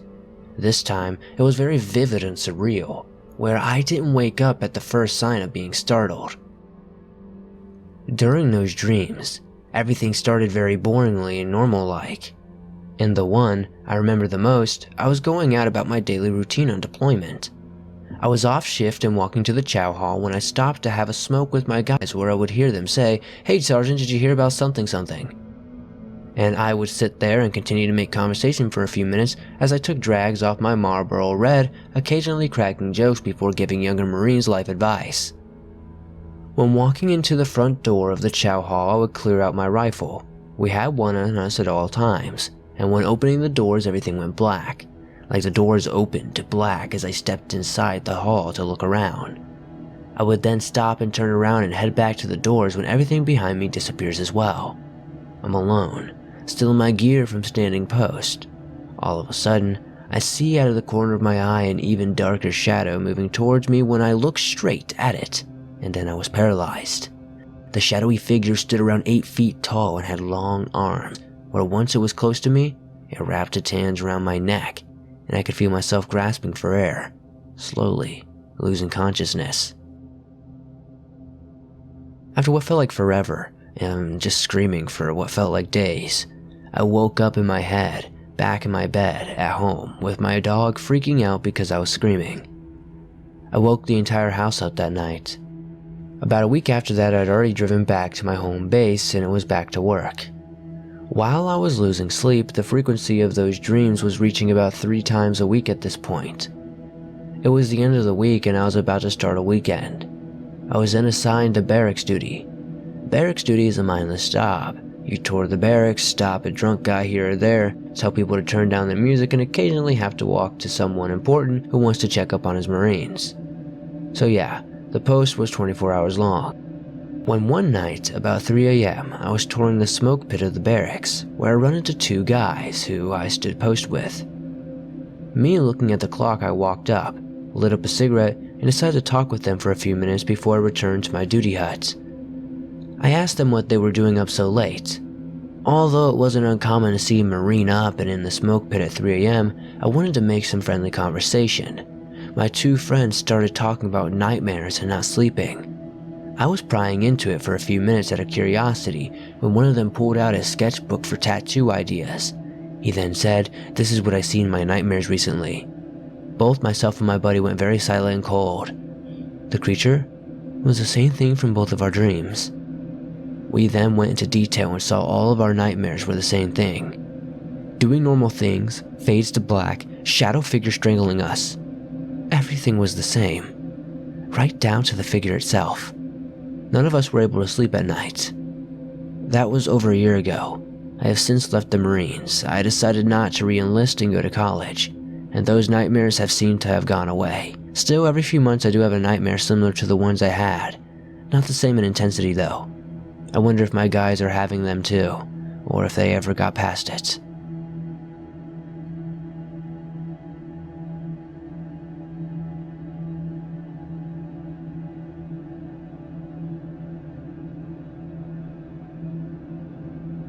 I was stationed at Beale Air Force Base in California. and they still have some of the old prisoner of war cell blocks standing as a historical monument. I still don't know why, but I decided to go out there at night to see what it was like since I had never been out there before and it was open to whoever was on base. As I walked closer to the cell blocks, it's like the air got heavier. Once I reached the cell area and stood at the doorway looking down the hall, the silence was incredible and felt as if I was just being stared down. The longer I just stood there, it felt that more and more people were staring at me over time. The base is majorly haunted, at least in my opinion. I worked in comm, and sometimes we had to work overnight. The two biggest things that stood out to me from when I would be in the building after dark was that the IT area was right next to the data center. During the day, you wouldn't hear anything, but as soon as night fell you could hear what sounded like someone stomping around, and even at times, like someone or something was hitting the walls. Another night my wife came and visited me and dropped off some food while I was doing network updates. While she was there, I went to use the restroom. As soon as I got back, she was super angry with me and kept telling me it wasn't funny and I was an a-hole. After some poking and prodding, she told me that as soon as I left the room, it felt that someone was standing behind her, and she could feel their warm breath on the back of her neck. It's also important that the doorway to leave my office had to make a left to go to the restroom, and that she swore that not a second later, after I made that left down the hall, someone kept sprinting back and forth from the left to the right, but would only do it when she wasn't directly looking at the hallway. And here's the last one. We lived on base in the newer house. It was a nice new townhouse. Our family and stuff got to live there as well. Our child had the room right at the top of the stairs. This is important because I moved in first while waiting for my family and stuff to get there. During this time I had our dog and cat with me at night, and they would both sit at the bottom of the stairs and just look up at the top of the stairs like someone was standing there. Then, the first night my wife and kids were moved in, there was this weird feeling that when you were coming back from the kitchen area, they would stare at you, just like there was a man. Another weird thing that happened that same night is that my wife came around that same corner and swears she saw a man at the top of the stairs and asked me who that man was. This moved on to her hating to be alone in her room, and she would always get up in the middle of the night and come sleep with us. She would always say that there was a man in her room watching her sleep. Even during the day when she would be in her room, she would hear that there was like a full conversation going on. Sometimes my wife would pass by her room, and it would sound like she was having a conversation with a full-blown person. There was nothing even playing on TV or anything. The final thing I'd like to mention is that a lot of things would randomly go missing and show up in the strangest places after we would spend days looking for them. We still don't have an explanation for any of this. It still happens to this day. Let me know if you guys know anything, but I definitely do think this Air Force base is haunted.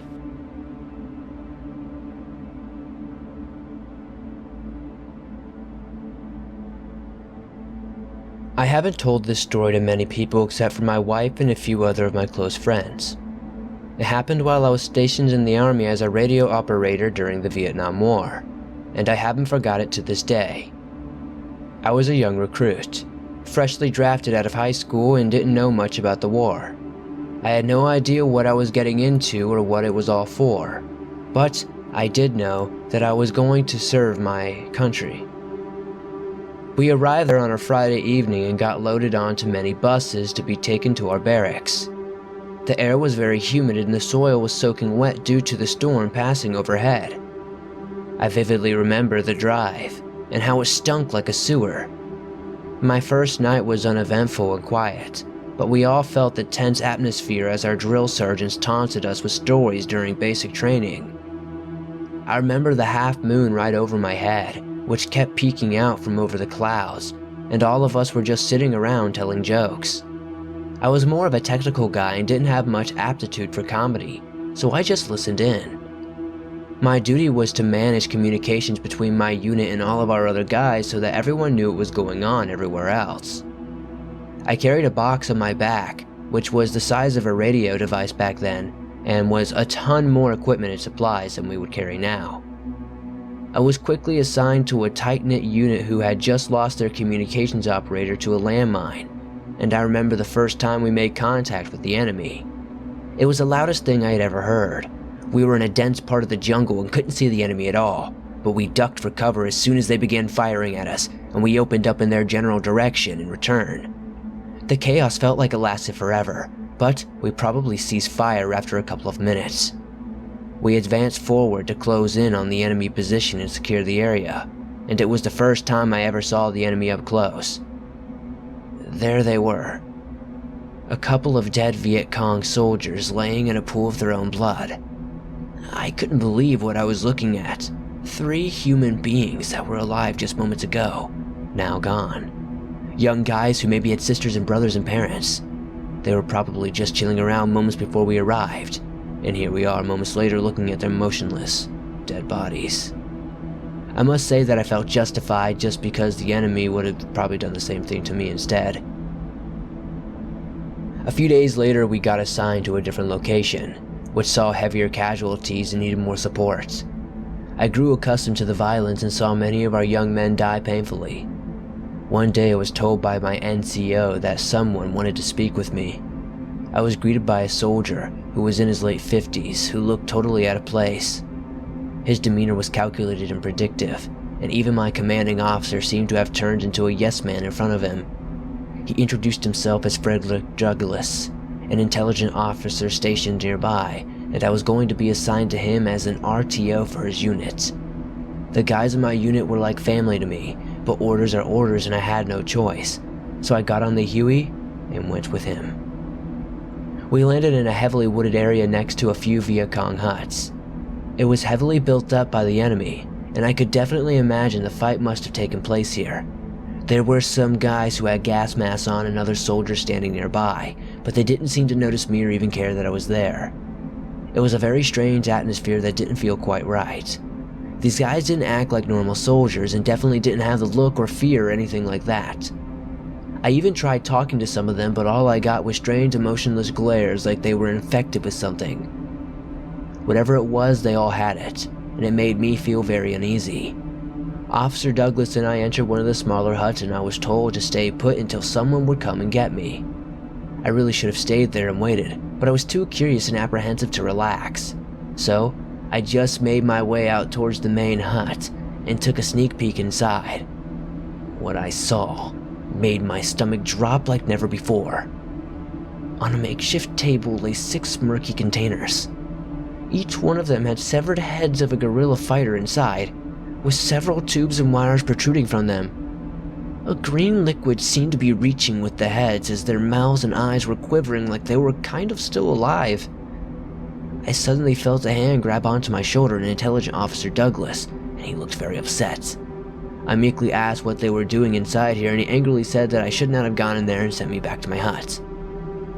We must have been attacked or something, because I woke up a day later in a triage and several broken ribs and fractured collarbone and no memory of anything that happened after that. I never saw Officer Frederick Douglas or those officers ever again, if that was even his real name. I often wonder what those guys were doing back then. Maybe they were trying to gather intelligence from the dead enemy soldiers or something. Either way, it was a strange experience that I will never forget.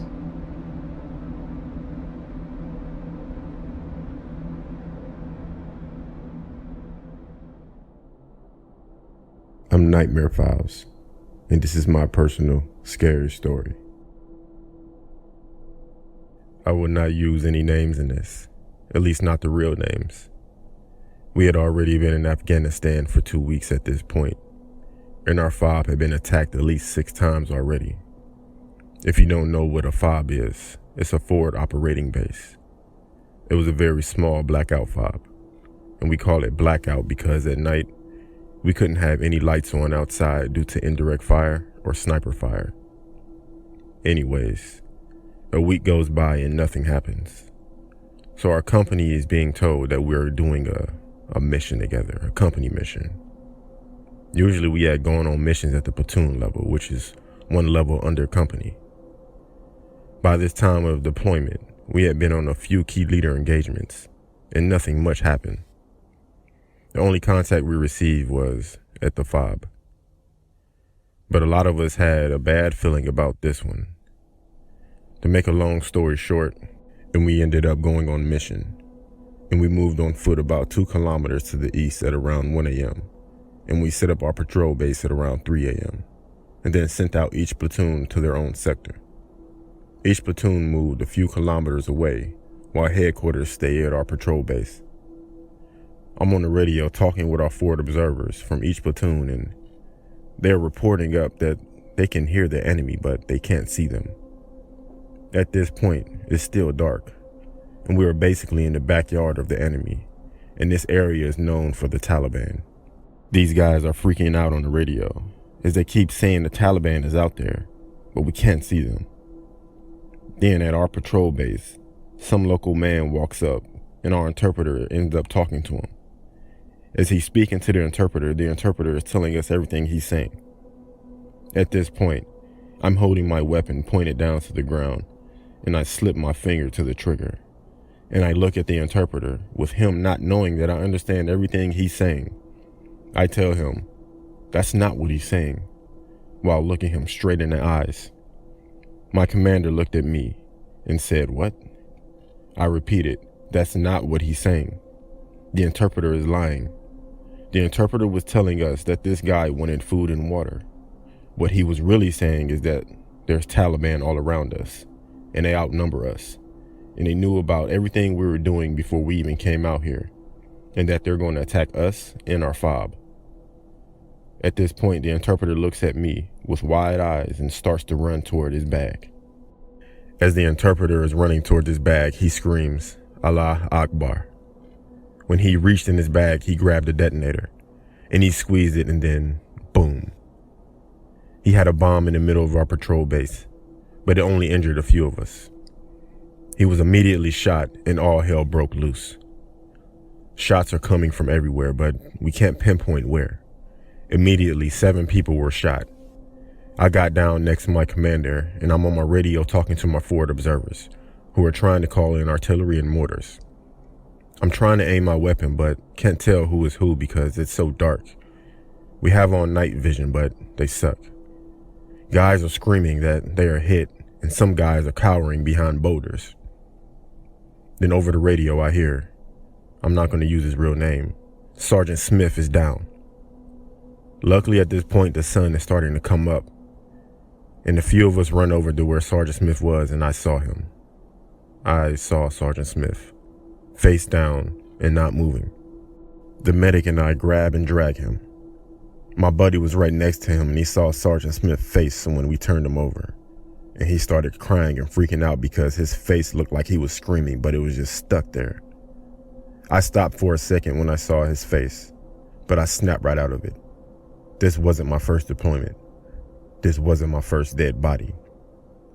Sergeant Smith was one of those guys that was really untouchable, an alpha male, very in shape and had everything going for him. When the guys saw that he was killed, they definitely thought that they were next because he was like a super soldier to these guys.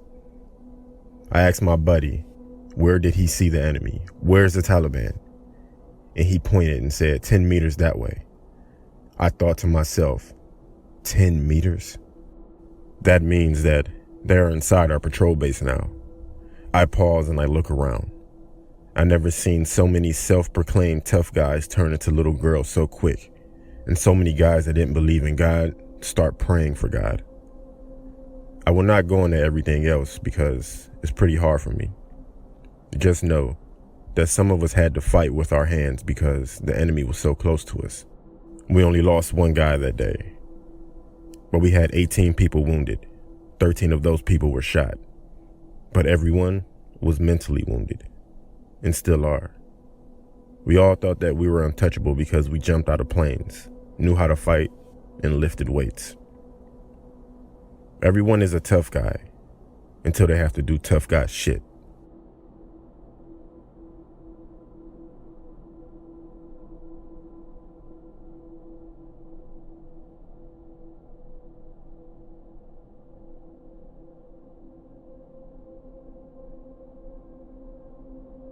So my dad was in the Navy for 20 years, and I was alive for the last 13 of those years.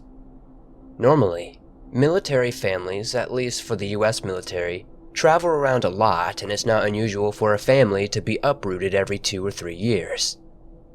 I was lucky in that after my parents got married, my dad was stationed in Virginia, somewhere in 1993, where both my younger sister and I were born. Shortly after my sister's birth in 1996, we moved to North Florida and have been there ever since. We even lived in the same on-base house for about a decade, from 1997 to 2007, when my dad retired. Needless to say, we grew up used to friends coming and going, depending on their parents' duty station, while we oddly didn't go anywhere. The way the base was set up was that the two houses were connected and went to 123 Street Name A and 123 Street Name B. The house my family lived in was B, and in the early 2000s, a family of 4 moved into A. I was in kindergarten and first grade at that time, so I was at the age where I'm not quite understanding the ideas of divorce and remarriage. The family that moved next door was a blended family in several ways. The husband was black, the wife was white, and the daughter and stepdaughter was white. And the 3-year-old was mixed. I remember this was super confusing for me because I didn't understand how the daughter was white, not realizing she had a different father. He had a brother in the area, so his niece would come over, and she was over so often I thought she lived there, which only added to the confusion. Anyway, apparently they weren't very good neighbors. They'd have house parties at all hours and pound on the walls, which my mom reported to housing. She told me and my sister never to go into their house, and I had no ideas as to why. I did, however, go into the house once for some reason. It stuck in my memory. I had been playing a weird kind of catch with the 2-year-old who wasn't allowed outside and I wasn't allowed inside. So he stood in the doorway and I stood in their covered driveway throwing a ball back and forth. Eventually, the ball went somewhere the 2-year-old wasn't able to reach, so I went outside to retrieve the ball, justifying it as I had only been there for a few minutes after that. The way the house was set up was that the door at the side of the house leads directly into the kitchen, which was separated from the living room by a half wall to the left. I remember going in and looking into the living room, and it was just a complete mess. I couldn't believe how dirty it was. Then out of the blue, the family moved. Usually there was some sort of warning when a family left, but this one, there wasn't. I eventually forgot about them for the most part and continued with my life. Fast forward to 2006 or 2007 and I'm in the 6th or 7th grade. I noticed the niece at my school, but she doesn't remember me. Fast forward again to September 2008 and it's the orientation for my freshman year of high school. She's in one of my classes, so our parents end up meeting and talking. That weekend my mom sits me down and finally explains what happened. Apparently, the husband had gotten into trouble with housing, so his family was kicked out. Well, they left the place an absolute pigsty. The policy for that is the housing sends a cleaning crew, and it comes out of the person's paycheck. Well, a cleaning lady reached up to see if anything was left on a shelf in a master closet, and found something. A stack of pictures. When she looked at the pictures, they were of the girls in my neighborhood, and they were incredibly inappropriate. Keep in mind, these girls ranged from the ages of 5 to 10. Immediately, the base's police were called and he was arrested. NCIS ended up investigating it, and because my house was connected to theirs, my dad was interviewed about what he knew. He was shown the pictures and asked to identify the girls and if my sister and I had ever gone into the house. My mom told me that my father told her that the pictures were the most depraved things he had ever seen, and they were burned into his memory for the rest of his life. It turned out all of my friends were his victims, including his own stepdaughter, and that he had been bribing them with toys and candy. My family, and another one, were the only 2 spared because my mom didn't allow me or my sister in that house, and the other family's daughter didn't fit into his age range. My mom explained that she had gotten an uneasy feeling from him, and couldn't explain why. She even tried ignoring it because he was in the Navy. In the end, the couple got a divorce. The husband went to a military prison. He has since been released. And the wife moved back to Canada with her daughter and left her son with her former brother-in-law to raise.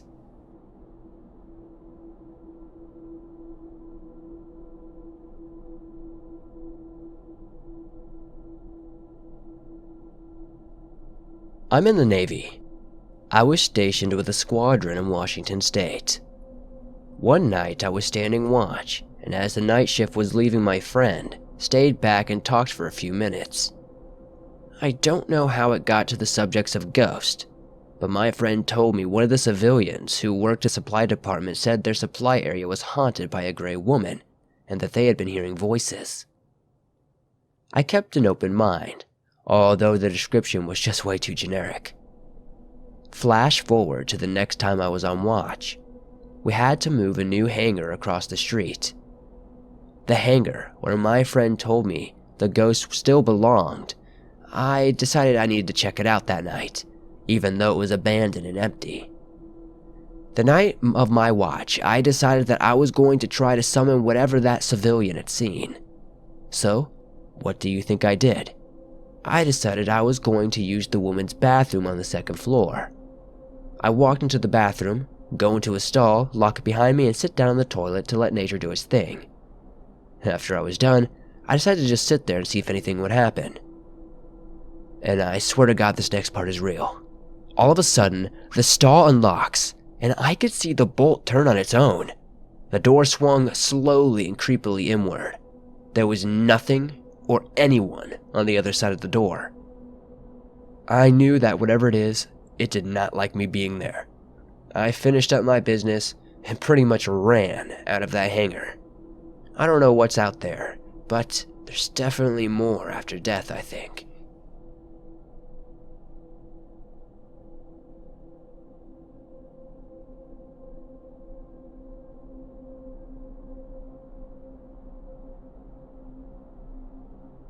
I am 24 now.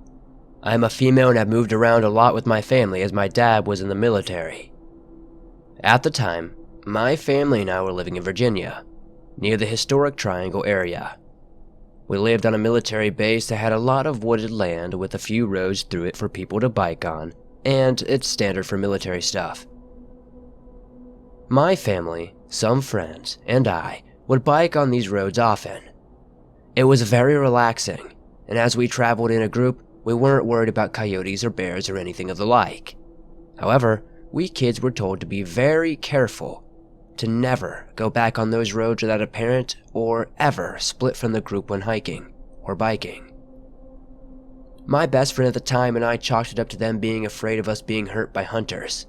The base often allowed hunters in to help take care of any crazy deer populations, or to keep us away in case the military were doing some crazy stuff back there.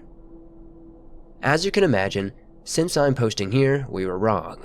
Though, she didn't get hunted. We were on our bike rides. About 3 families all in our group. My best friends and I started lagging behind, and eventually, we were at the back of the group. As we rounded a corner, I kid you not, a snake fell from the tree branches above onto my handlebars. I naturally wrecked and freaked out, refusing to get back on my bike. I know, temper tantrum of the century. My friend laughed and just rode off, and I called her a traitor for that. I stood there staring at my bike and then down the road and back to my bike.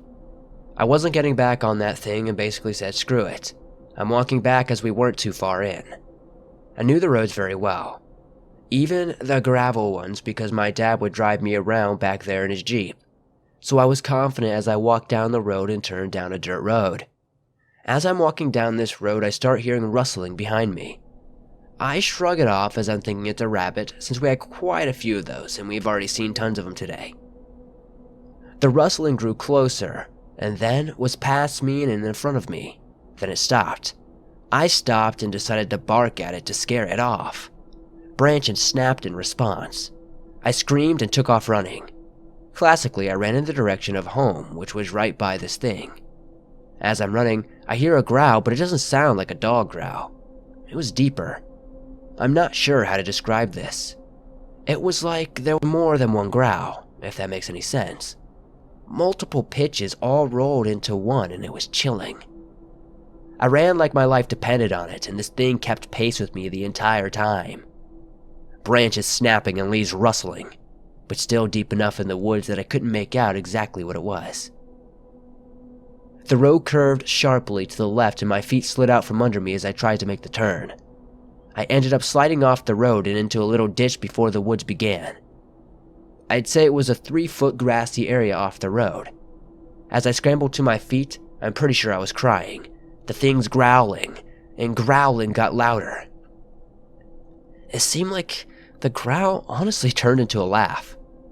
I bolted, and I ran and ran, but didn't feel like I was getting any closer to home. After the curve, I should have seen the main road, but I didn't see it. Off to the left before the main road, there would be a little ruin of sorts. My frantic mind thought if maybe I could get to the ruin, I would be safe.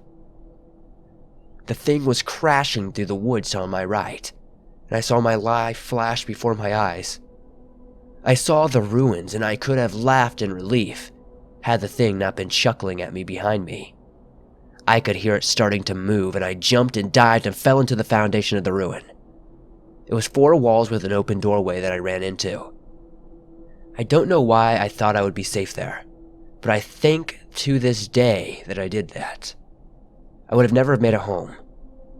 The thing was just toying with me and would have soon moved in.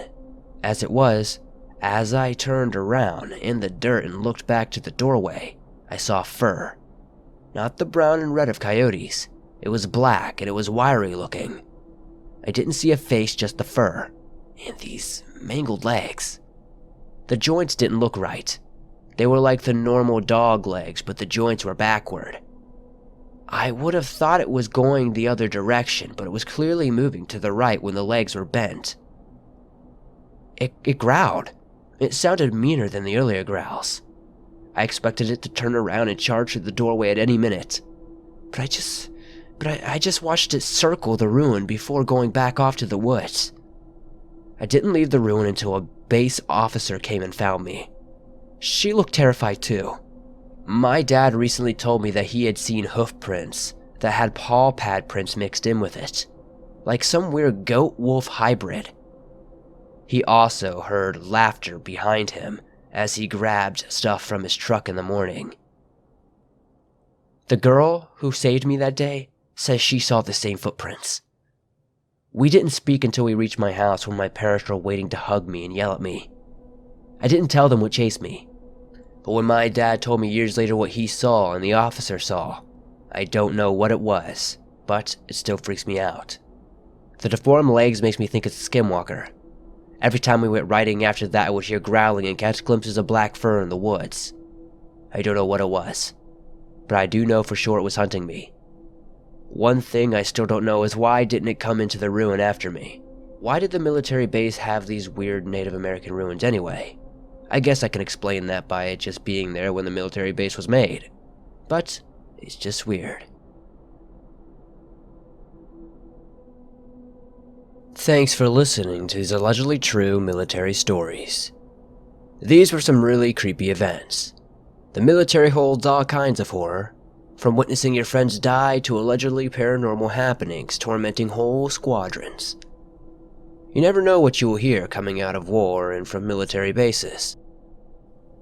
Once again, much love and appreciation to my friend Nightmare Files, who read story number 2. That story was actually his own personal story from his time in the military. Be sure to subscribe to him and check out his videos. He does them on all kinds of spooky things, and I know you'll love them. Much thanks to everyone who is a veteran and is currently serving in our military. It is much appreciated that you keep our freedom safe. If you have a story you would like to share in a future video, be sure to submit it at swampdweller.net or the email you can find in the description down below. I am always looking for new stories to share. I would love to share your story with everyone here in the swamp, and I'm sure they'd love to hear it. It's stories like yours that keep this channel going, and I truly appreciate everybody who sends in their stories. Also, if you guys want to take Swamp Dweller Scary Stories on the go, no matter where you are, go to anchor.fm/swampdweller. You can find that link in the description or pinned comment as well. It's a great place to download stories, hear them on the go, and it supports the channel. I'll see you guys soon with another creepy video.